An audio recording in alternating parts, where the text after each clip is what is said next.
सो जय गुरु जी to all. अब हम स्टार्ट करेंगे आज से अपनी डिवाइन बुक, जो हमारी बुक है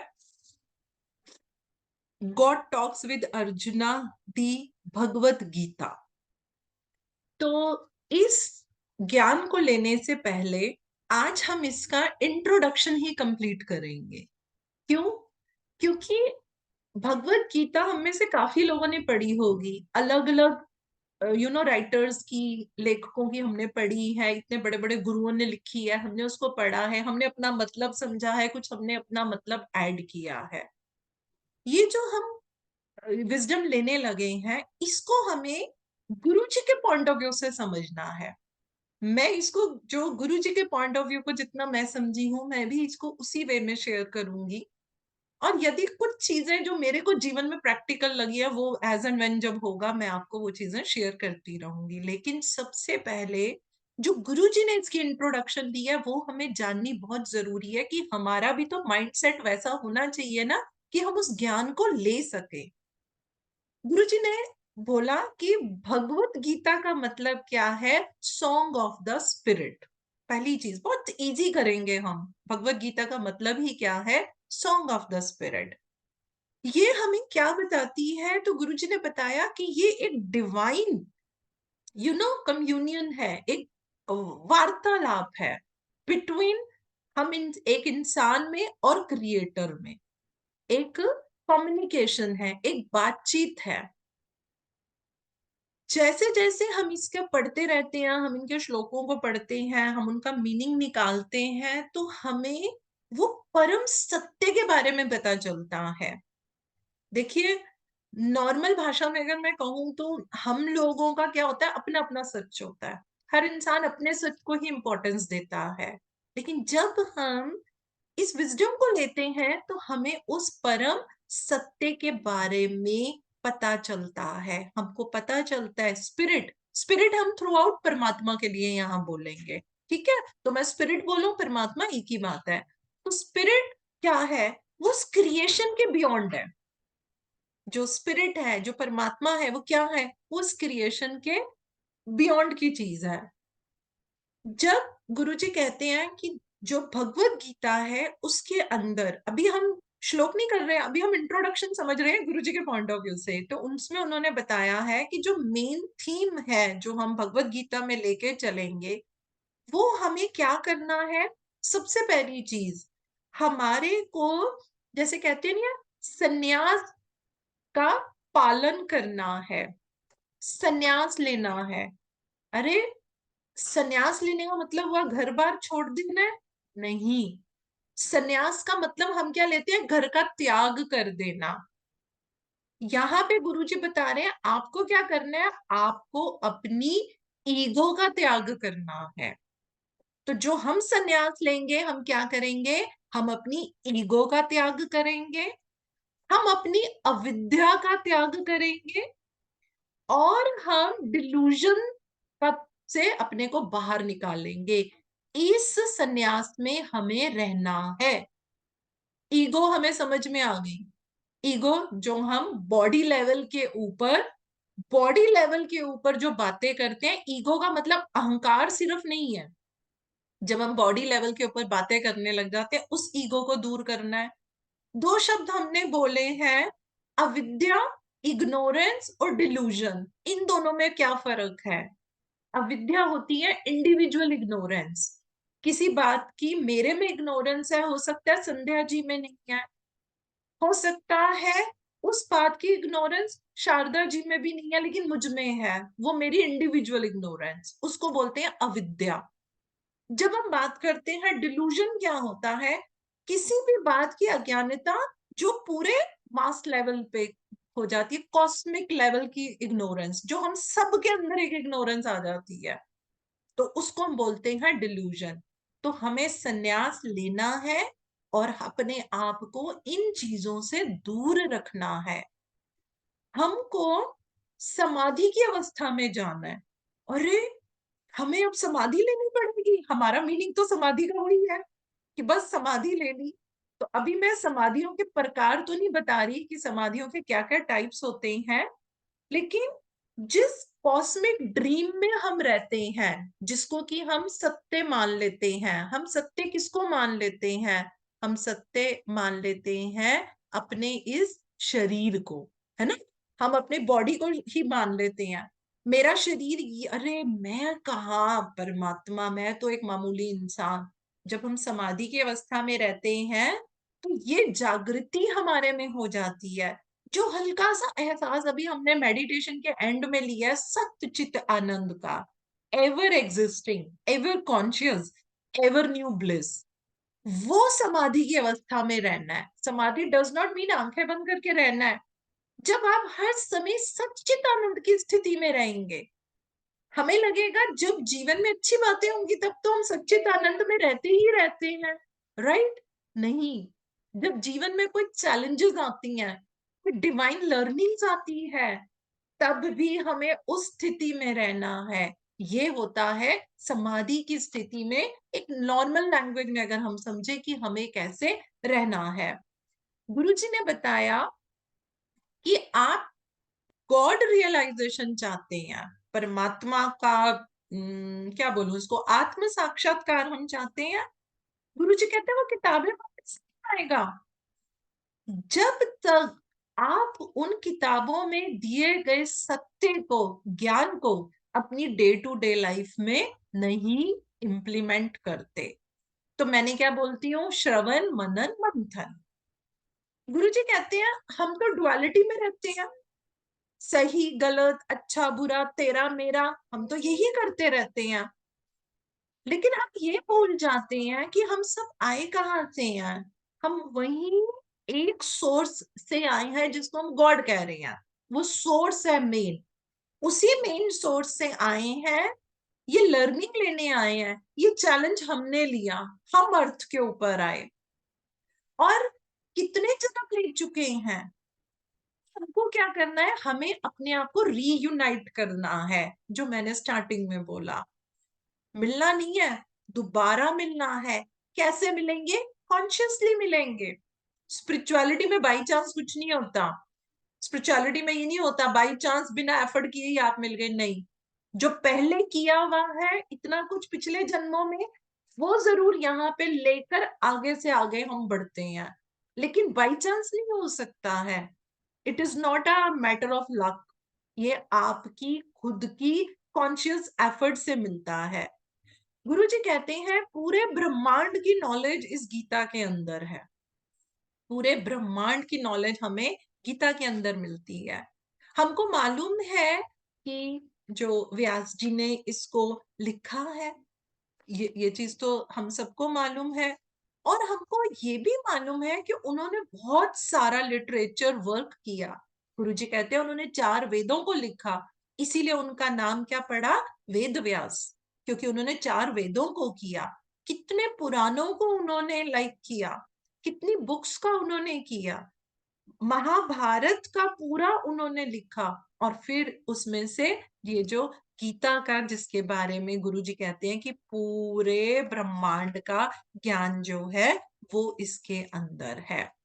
अब जो हम बात करते हैं, हम बोलते हैं गुरुजी, परमहंस योगानंद जी, उनके गुरुजी युक्तेश्वर जी, उनके गुरुजी लहरी महाशय जी।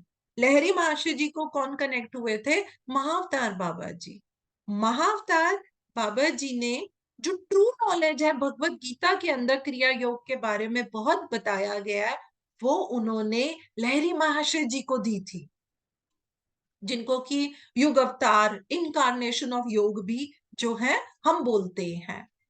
और उनके जो शिष्य थे उनमें से उनके भी बहुत एक प्यारे शिष्य थे, स्वामी श्री युक्तेश्वर जी थे, और पंचम भट्टाचार्य जी थे, और एक प्रणवदास जी भी थे उनके।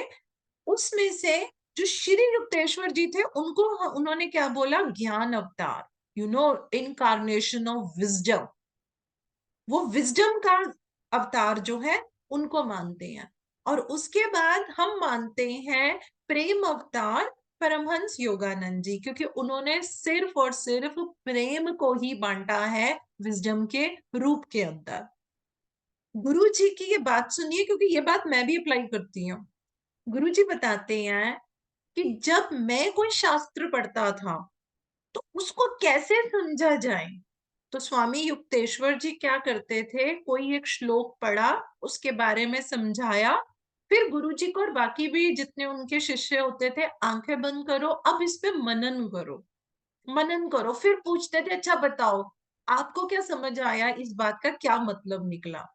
तो जब गुरु जी ने ऐसे कुछ वो बता दिए, बस हो गया, अब बाकी का सारा आप कीजिए।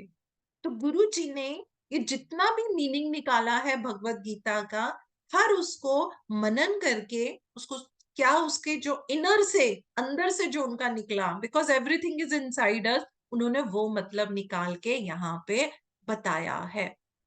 तो गुरु जी कह रहे हैं, ये जो बुक मैं आप लोगों के साथ ये जो शेयर कर रहा हूं, ये एक स्पिरिचुअल कमेंट्री है।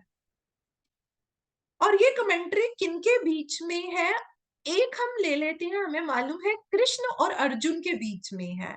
तो जब हम कृष्ण की बात करते हैं तो वो किस चीज को प्रतीक कर रहे हैं, तो वो प्रतीक करते हैं ओमनी प्रेजेंट स्पिरिट को, परमात्मा को। और अर्जुन क्या है, वो एक आइडल डिवोटी है, जैसे कि हम लोग। तो हमको भी इसको एक आइडल डिवोटी की तरह बन के ही लेना है। गुरुजी ने ये बात बहुत क्लियर बोली है, I am not giving interpretation, मैं इंटरप्रिटेशन नहीं दे रहा हूं। बट गुरुजी इसको क्या कर रहे हैं, गुरुजी ने इसको बोलते हैं ना क्रॉनोसाइल किया है, यानी कि फैक्चुअल और डिटेल्ड वे में जो गुरुजी का डिवोशनल इंट्यूशन आया है, जब गुरुजी उस स्थिति में पहुंचे हैं, तो जो गुरुजी को वो चीज आई है, उसके बेसिस के ऊपर ये हम समझेंगे। इसीलिए लोग बोलते हैं ये बुक बड़ी डिफिकल्ट लगती है। बुक डिफिकल्ट नहीं है, हमारे अंदर उसको रिसीव करने की कमी है। तो आज हम ये समझ रहे हैं कि इसको रिसीव हमने करने के लिए हमें अपने अंदर किस चीज को डालना है। तो हमको भी अपने अंदर इसको लेने के लिए डिवोशनल होना चाहिए, हमारे में वो डिवोशन होना चाहिए इस चीज को समझने के लिए। गुरुजी बताते हैं जितनी भी इवेंट्स और जो विजडम होती है, वो कहाँ पे होती है, वो आकाशिक रिकॉर्ड में होती है। छोटे होते हुए जब मैं भी सोचती थी, पढ़ते थे, अरे ये चीज वो बोल रहे हैं, उनको आकाश ऐसे कैसे आ सकती है, उस समय तो नहीं थी बुद्धि, समझ नहीं आता था ऐसे कैसे आ सकती है, लेकिन अब तो मालूम है आकाशिक रिकॉर्ड में ही सब कुछ है, वहीं से ये चीजें ली हुई हैं। लेकिन वहां पे कांटेक्ट करने के लिए जो बहुत ही उस समय एडवांस साधु संत रहे हैं, उन्होंने कांटेक्ट करके इस विजडम को लिया है। और हम लोगों का, मैं तो कहूंगी we all are very lucky कि हमें वो चीज पढ़ने के लिए मिलती है। गुरुजी ने आगे धीरे धीरे इसमें बताया है कि इसमें हम एक युद्ध को देखते हैं। अब ये हम सबको पता है कि हाँ एक युद्ध हुआ था, उस युद्ध में ये वार्तालाप हुआ था, यही भगवत गीता है। अब गुरु जी क्या बताते हैं, गुरु जी बताते हैं ये एक स्पिरिचुअल और साइकोलॉजिकल बैटल है, आध्यात्मिक और मानसिक एक बैटल है, जो किसके बीच में चलती है ये ध्यान से समझना, क्योंकि यही मेन क्रक्स है जो हमें थ्रू आउट कैरी करना है। ये वॉर कहाँ चलती है भाई, ये युद्ध कहाँ चल रहा है, अब कौन सा युद्ध चल रहा है, ये इसमें चलता है, इस शरीर के अंदर चलता है। कहाँ युद्ध चल रहा है, अरे मैं तो इस समय ये बोल रही हूँ और आप सुन रहे हैं, युद्ध कहाँ चल रहा है, युद्ध तो चल रहा है, अब भी चल रहा है, मेरा भी चल रहा है, आपका भी चल रहा है। अरे ये कैसा युद्ध है भाई, ये तुमने कभी देखा ही नहीं, ये कौन सा युद्ध चल रहा है। ये युद्ध चलता है जो हमारी डिस्क्रिमिनेटिव इंटेलेक्ट है, मैं इसको भी सिंपल करती हूँ, उसके अंदर और हमारी सोल के अंदर वो कहाँ पे फंस जाती है कि भाई मैं डिस्क्रिमिनेटिव इंटेलेक्ट पे, डिस्क्रिमिनेटिव इंटेलेक्ट क्या होता है, जब हम स्पिरिचुअल बुद्धिमत्ता पे किसी बात को देखते सोचते हैं और डिसीजन लेते हैं। और दूसरा क्या है, सेंस का, इंद्रियों का भरा हुआ हमारा माइंड, इन दो के बीच में युद्ध चलता है। हमारे सेंस माइंड में हमारे 5 सेंसेस हैं, सेंसेस कुछ देखते हैं, सुनते हैं, बोलते हैं, फटाक से ब्रेन में सिग्नल जाता है, उस स्पाइनल कॉर्ड से होता है तो हम उसका एक्शन लेते हैं। ज्यादातर तो हम यही करते हैं। कभी-कभी मन में बुद्धिमत्ता कुछ और कहती है। डिस्क्रिमिनेटिव का मतलब यहाँ पे क्या होता है कि जब हम स्पिरिचुअल वे में किस बात को मतलब भाव रख सकते हैं कि स्पिरिचुअल पॉइंट ऑफ व्यू से क्या बात सही है, कैसे करना चाहिए। जब हम अपनी बुद्धिमत्ता को इस्तेमाल करते हैं, ये वॉर हमारे में चलती है। कभी-कभी मैंने क्या देखा है कि जब हमारा समय आता है डिस्क्रिमिनेटिव बुद्धिमत्ता से कोई निर्णय लेने का, कभी-कभी हम इतना डर जाते हैं, हम कहते हैं नहीं, नहीं मैं तो सब भगवान पे छोड़ रहा हूँ, जो होगा देखा जाएगा। लेकिन जब हम अपनी डिस्क्रिमिनेटिव एबिलिटी को यूज करते हैं तब हम सरेंडरेंस में होते हैं। लेकिन कई बारी वो जो डर के हम सब छोड़ देते हैं, हम कहते हैं नहीं सरेंडरेंस में हूं, वो सरेंडरेंस नहीं है।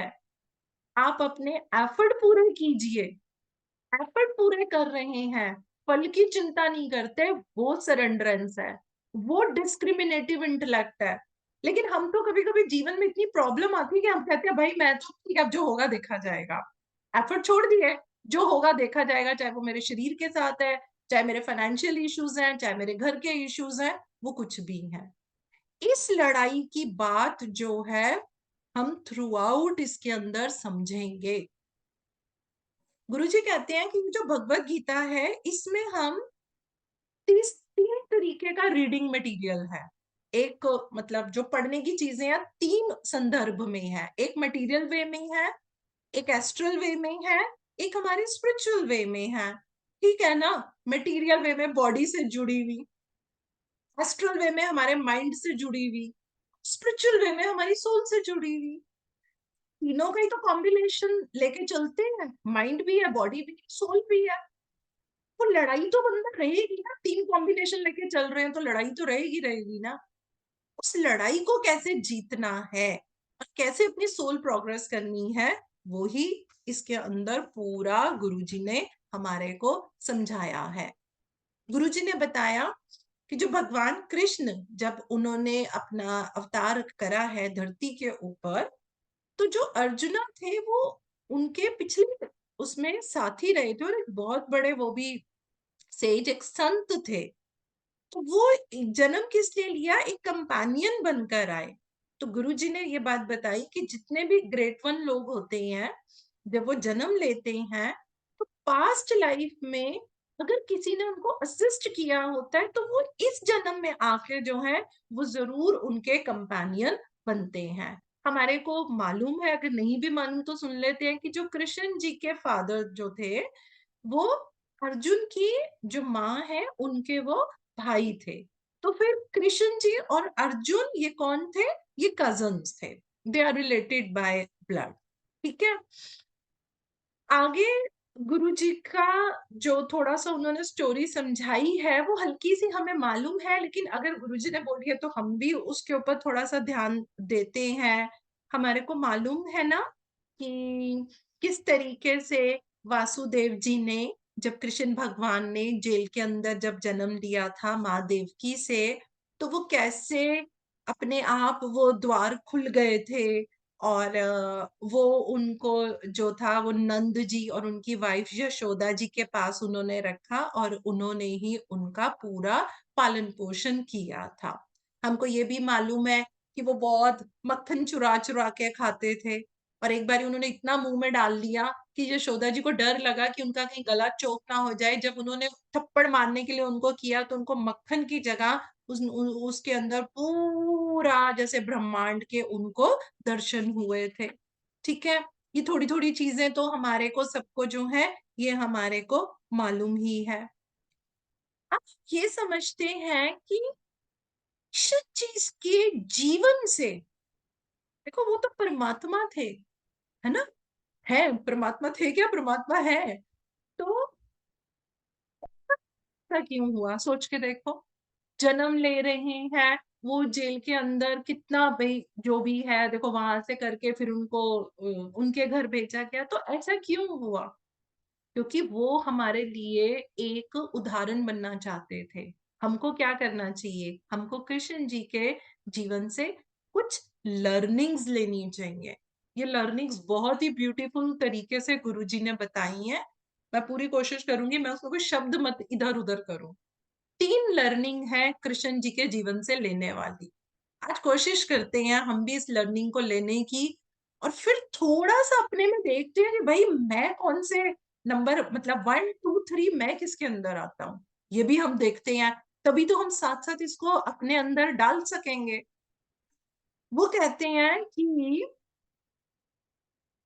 जब आपका ध्यान किस पे होता है, सिर्फ और सिर्फ पैसा कमाना। पैसा कमाना गलत नहीं है, लेकिन सिर्फ और सिर्फ पैसा कमाना, और फिर उस पैसे से इतनी अटैचमेंट कर लेना कि जैसे सामने भी मरता मर जाए तो मैं उसकी पैसे से हेल्प कर सकती हूँ, बट मैं तो नहीं करूंगी। मैं नहीं करूंगी, मेरे को तो भाई पैसा अपने लिए रखना है। मतलब हम इतने अंधे हो जाते हैं पैसे के अंदर, तो हमारे जीवन में मिजरी आती है, दरिद्रता आती है। आप सोचेंगे पैसा इतना पास में है तो दरिद्रता कहाँ से आ गई? बिल्कुल, दुनिया भरी पड़ी है। पैसा ही उनके घर में लड़ाई झगड़े का कारण बनता है। ये होती है दरिद्रता, ये होती है मिजरी की सिचुएशन। पैसा है, लेकिन पूरे घर के लोग सिर्फ पैसे के लिए पीछे पड़े हुए हैं। मतलब हम तो कुछ है ही नहीं। ये एक लर्निंग मिलती है। दूसरा, गुरुजी कहते हैं कुछ लोग अ, बाहरी तौर से ऐसा शो करते हैं कि नहीं नहीं मैंने तो भाई मटेरियलिस्टिक चीजों का अब जो है मैंने त्याग कर दिया है, लेकिन अंदर से ऐसा नहीं होता। बोलने के लिए कहेंगे नहीं नहीं नहीं नहीं मेरे को नहीं किया, मैंने ये चीजें छोड़ दी हैं, लेकिन उनके अंदर अटैचमेंट रहती है। तो वो लोग हिपोक्रेसी में रहते हैं, डिल्यूजन में है। अब देखो क्या हम ऐसे हैं, ऊपर से हम शो करते हैं नहीं नहीं नहीं नहीं मेरे को कुछ नहीं चाहिए, लेकिन अंदर से तो नहीं नहीं भाई चाहिए चाहिए मुझे, ये भी चाहिए मुझे, वो भी चाहिए। अब ये भी हमें देखना पड़ेगा क्या हम इस कैटेगरी के अंदर आते हैं। तीसरा, गुरुजी बोलते हैं कि आप पैसे में डूब रहे हैं, लेकिन हमने अपने माइंड को ऐसा ट्रेन कर दिया कांस्टेंट मेडिटेशन से कि रोजमर्रा के जीवन के लिए जितना पैसा चाहिए, हाँ हम उसको इस्तेमाल कर रहे हैं, पैसा कमा रहे हैं, उसको इस्तेमाल कर रहे हैं। हमारा कोई पर्पस है कि मुझे कुछ ऐसा करना है, सोसाइटी के लिए करना है, कुछ भी करना है, उसके लिए पैसा चाहिए, हम कमा रहे हैं, हम उसको वहां लगा रहे हैं। लेकिन परमात्मा के साथ अपनी चेतना को जोड़ के रखते हैं। ये कृष्ण जी ने हमें बातें बताई हैं। कृष्ण जी ने बोला युद्ध कर, अपना हक ले। तो अब आप समझते रहिए कि हम किस कैटेगरी में आते हैं। तो समझ तो आ ही रहा है कि तीसरी कैटेगरी में जाना है, लेकिन इसमें कुछ अपने आप को वो नहीं करना ओ मैं कैटेगरी 1 में हूं, मैं 2 में हूं। हम सब सीख रहे हैं, हमको वहां पे जाना है। श्री कृष्ण जी ने भगवत गीता का जो मैसेज दिया है, जो गुरु जी कह रहे हैं कि मॉडर्न एज में और आने वाले युग के अंदर वो मैसेज कैसे जाना चाहिए। योग क्या है? ड्यूटीफुल एक्शन, नॉन अटैचमेंट के साथ, और गॉड रियलाइजेशन के मेडिटेशन के साथ। ये चीजें हमें प्रैक्टिकल लेनी है। आपको ड्यूटीफुल एक्शन करने हैं। मेरा काम है, मेरा घर है, मेरे बच्चे हैं, मेरा हस्बैंड है, जो भी घर की ड्यूटीज हैं, ससुराल मायके, वो हमें करनी है, वो हम करेंगे। नॉन अटैचमेंट में रहना है। बहुत सारे लोग मुझसे ये प्रश्न करते हैं, अरे मैम नॉन अटैचमेंट में तो आ गए, लेकिन पता नहीं क्यों बच्चों के साथ नॉन अटैचमेंट नहीं हो पा रही, या जो भी है। जबकि नॉन अटैचमेंट सबके साथ होनी चाहिए। और आत्म साक्षात्कार परमात्मा का, वो तो कभी नहीं छोड़ना। उसके मेडिटेशन के अंदर हमारे को रहना ही रहना है। तो ये कुछ लर्निंग्स हैं जो हमारे को इसके अंदर कैरी करनी ही करनी है। इसके बाद जो है ये कौरव और पांडव, इनका एक बेस है। जो मैंने सोचा था कि आज मैं शायद वो करा पाऊँगी, लेकिन नहीं अभी 1 बजने वाला है, तो हम इसको आज मैं सोच रही हूँ कि इस सेशन को हम यहीं समाप्त करते हैं। अगले सेशन को ये जानना बहुत ज़रूरी है, गुरुजी ने बहुत ब्यूटीफुल तरीके से बताया और मैं भी वो चार्ट आप लोगों के साथ शेयर करूँगी, ताकि वो समझने में ईज़ी लगे। इसको समझने के बाद हम अपना अध्याय नंबर 1 जो है, जैसे-जैसे गुरुजी करवाएँगे, हम उसको स्टार्ट करेंगे। तो मैं इसी के साथ आज का ये जो सेशन है, ये मैं यहीं पे समाप्त करूँगी। जय गुरुजी टू ऑल।